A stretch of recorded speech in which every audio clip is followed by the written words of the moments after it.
In 1996, a young Cletus Kasady stands helpless as his sweetheart, Frances Barrison, is taken from St. Estes Home for Unwanted Children to the Ravencroft Institute because she possesses the ability to manipulate sound.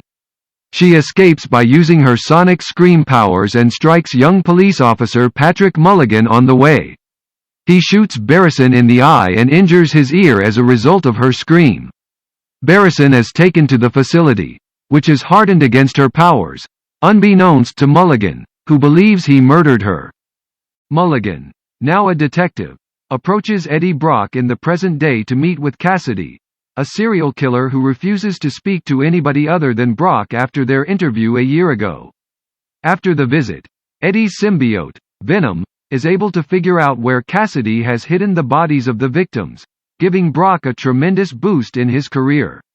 Brock is then contacted by his ex-fiancée Anne Weying, who informs him that she is now engaged to Dr. Dan Lewis, much to the chagrin of Venom. Kasady, who was convicted of his crimes and sentenced to death by lethal injection, invites Brock to his execution at San Quentin State Prison. Venom, on the other hand, is prodded into attacking Kasady by Brock's comments. Kasady eats a small piece of the symbiote after biting Brock's hand. Back at home, Venom gets into a dispute with Brock about having greater freedom to eat evil people, and the two fight until the symbiote detaches from his body, at which point they split up. When a red symbiote emerges and prevents the injection, Kasady's execution fails. It takes the name Carnage and embarks on a rampage through the jail, liberating inmates and killing guards. Carnage agrees to help Kasady free Barrison from Ravencroft in exchange for Kasady's assistance in eliminating Brock and Venom. Mulligan dials Brock's number and informs him of the issue.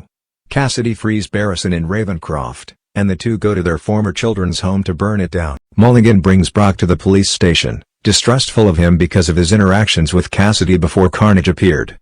Brock refuses to answer Mulligan's inquiries and seeks legal advice from Weying. Brock tells that Venom has parted ways with him and that the symbiote is required to battle Carnage together. Weying discovers Venom jumping from body to body as he makes his way around San Francisco, and persuades him to forgive Brock. She forms a bond with Venom and manages to free Brock from the police station. Brock and Venom make amends and rekindle their relationship. After failing to locate Brock, Kasady kidnaps Mulligan, and Barrison kidnaps Weying. Barrison provides information on Weying's whereabouts to Lewis, who then passes it on to Brock. Kasady and Barrison intend to marry in a cathedral, where Venom will come and battle Carnage. Mulligan appears to be killed by Barrison, who hangs him from a chain. Venom holds his own against his spawn, but Carnage eventually overwhelms him, and the latter proceeds to assassinate Weying atop the cathedral. Venom saves Weying just in time, prompting Barrison to utilize her powers once more. Her sonic explosion causes both symbiotes to detach from their hosts as the cathedral falls, and Barrison is killed by a falling bell. Before the hit, Venom bonds with Brock and saves him. Carnage attempts to rebond with Kasady, but Venom consumes the symbiote and kills it. Kasady claims that all he wanted was to be Brock's friend, then Venom bites Kasady in the brain. A still living Mulligan's eyes glow blue as Brock, Venom, Weying, and Lewis flee. Brock and Venom decide to take a break while they figure out what they want to do next. Venom tells Brock about the symbiote's awareness of other universes in the mid-credits sequence. A blinding light transfers them from their hotel room to another room, where they witness J. Jonah Jameson expose Spider identity mans like Peter Parker on television before Venom can show him.